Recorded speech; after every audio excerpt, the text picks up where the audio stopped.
Since the beginning of time, there have always been four major roles in Valorant, and that of course is the duelist, the initiator, the controller, and the sentinel. Now out of these, do you know which is the most misplayed role in the entire game?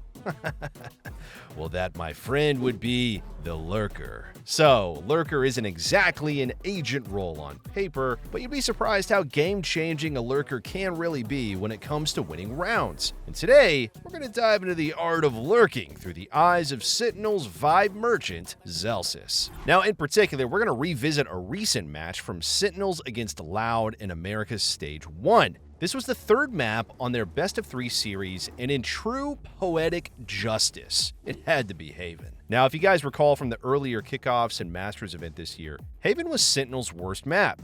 Kind of crazy. Now, with a much-needed lineup revamp of Narrate on Sova, John QT on Breach, Zekin on Neon, Bang on Omen, and Zelsis on Cypher, they definitely got their rhythm back. And a notable chunk of their success in attacking, you're really going to notice that there's a Cypher who always catches a timing in the Lurk. Starting off at round 6, Sentinels does a contact play in mid, gathering info and drawing attention, things like that. Now, unfortunately, Zekin goes down first, but the trade comes in quickly as Narrate finds Teho. John also tries to retaliate by casting his Rolling Thunder, but the enemy Omen manages to TP away safely. Now, if you look closely at the minimap here, you're really going to see how this engagement forced Loud to pivot toward B. And behind all that is Zelsis creeping his way through C long.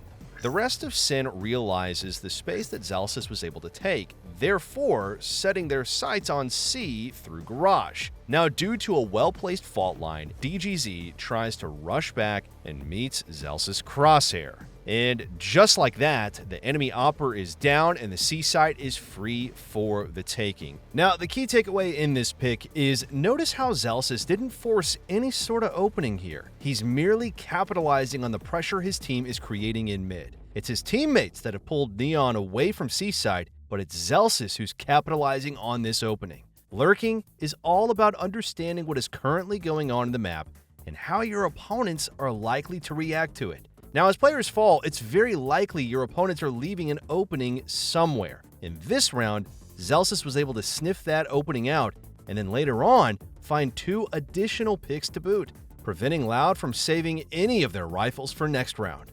On to the next, we have an anti-eco round from Sin. Zelsis plays solo near C long, while the rest of the team inches toward A. And honestly, Loud would have caught great timing with Zelsis as they have Breach, Teho, and Neon pushing C long for synchronized aggression. Despite the utility dump in Zekin's face, he manages to survive the salvo and fault line combo, and on top of that, he eliminates the Neon, forcing Loud to just back away. Now, another important aspect of lurking is the information you can gather while away from your team. Zelsis seeing Loud play aggressively on C long is an immediate sign to his team that A site should be weak. Lurking isn't just about landing a sneaky pick and then backstabbing your opponents. It can also be about the information you gather, and even pulling the attention away from your teammates. Take a look at the map, how practically all of Loud is focused on taking down Zelsis right now. Meanwhile, his entire team is moving towards A. Zelsis took a hopeless situation, being absolutely demolished with utility, and managed to turn that into 3 kills and a round win, practically solo carrying that round. And what that does is it really highlights that you don't always need to backstab your opponents as a lurker. Sometimes you can be the distraction for your team instead. Another round goes to Sin's favor, with Zelsis having 3 kills to his name. Now, if all this wasn't enough, well, stick around. We've got 2 more rounds to go here. It just gets crazier. So enter round 8. Loud gets another chance to fight back with a full loadout. Now, we are going to fast forward to Sin's post-plant here, none of that nonsense before it, since that's where the beefy parts of the round really began. Sentinels take C for free, as Loud opts for a full 5-man retake. Yet again, look at Zelsis positioning here, all the way in A short, going for a full map wraparound. Sometimes you'll see this happen as a lurker, where you're just way too far away from your team when the spike has been planted. Zelsis doesn't have time to just walk his way through spawn right here, which is why you can see he sprints into action, pulling out his knife and sprinting through Loud spawn.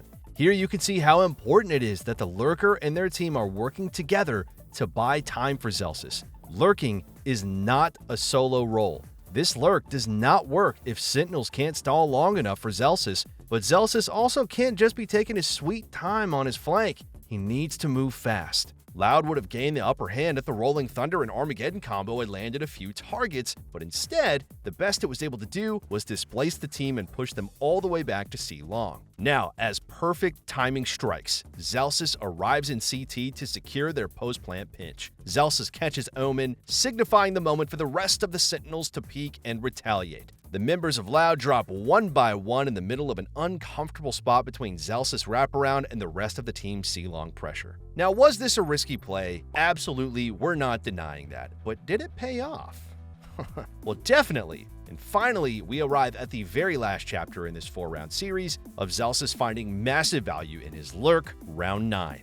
Here, we find Zelsis and Bang pressuring Loud with sound cues from their utilities. Zelsis throws a cage to block vision and creeps towards sewers while Bang teleports to the right cubby at A long. Bang tries to get the jump on the Omen, who is sheriff spamming the cage, but can only lower his health. Nevertheless, Zelsis was already tucked safely in sewers, while Bang backed away to rejoin the rest of the team. But since Zelsis heard the enemy Tahoe drone from A long, he calls for Bang to break it so as not to reveal his location in sewers. Now, as you can see from the map, this was enough to pivot Loud toward A, leaving C with no defenders other than Cypher's tripwires. With Zekin spearheading the fake, Loud realizes that the presence on A might have been a fake as they start to rotate back to C. Lo and behold, the sound cue of 2 Loud members running to rotate was Zelsis' cue to proceed with his lurk and catch a timing. And a timing he caught indeed as he picked off the unsuspecting breach. This, on top of his neural theft, was all Sentinels needed to find an opening and claim the space Zelsis created. To buy more time for his team to rotate, Zelsis posts up to CT, hiding in the smoke to potentially catch another timing. So we'll fast forward a bit, they get the plant, Zelsis gets another kill inside the smoke, and Zekin styles in on his former teammate, Pankata. The success of his lurks throughout this match is a testament to the old saying that I believe Sun Tzu once said, "Lurk well, and ye shall receive." So now you've seen the beauty of successfully lurking with a Cypher in a tournament match. We now ask, well, is this really going to work in real life, man? Those were all pros. Or how does this translate to my competitive matches in my own games? Now, the answer to all of this and whether it works is, well, yes and no. The reason why it's both yes and it's no is that lurking is always a case-by-case basis. It's not just something you find on YouTube every single time and then think you could go and replicate this in every one of your games. Now, for instance, Zelsis lurking on 2 eco rounds from Loud is often a frowned-upon strat in rank. Now, this is because you risk getting jumped by multiple defenders or caught in ratty spots which favor eco guns. Both round 7 and round 9 could have easily gone bad if Zelsis had lost those duels, giving away a free, uncontested rifle to Loud. Now, while he may have found value in it due to catching great timings, it is a risky gamble that often costs rounds in ranked play. Now, even his late backstab in round 8 could have gone south easily if Sentinels got overwhelmed with the Rolling Thunder and Armageddon combo retake. It's the combination of Zelsis continuously finding timings, capitalizing on those timings, and the rest of the team's capacity to respond and play around his lurks. And in all honesty here, you don't find that kind of trust, teamwork, and multi-layered strategies in your everyday ranked matches. This is the yes, and it's the no. However, that's not to say it's impossible to pull off what Zelsis accomplished as a lurker in this map. In its essence, a good lurk is about being aware of what's happening on the map, how your opponents are going to respond to it, and expertly trying to find good timings based off of that intuition. You may not always find the perfectly synergized team to create plays exactly like this, but if the comms are good, all these lurks and risky strategies are easier to pull off and more rewarding. All right, though, guys, before we wrap this up, let's tell you a little bit more about SkillCapped. So we offer a 5-division rank up guarantee, and we think that's a pretty crazy thing to offer. It's kind of like a gym membership guaranteeing you that you're gonna get ripped.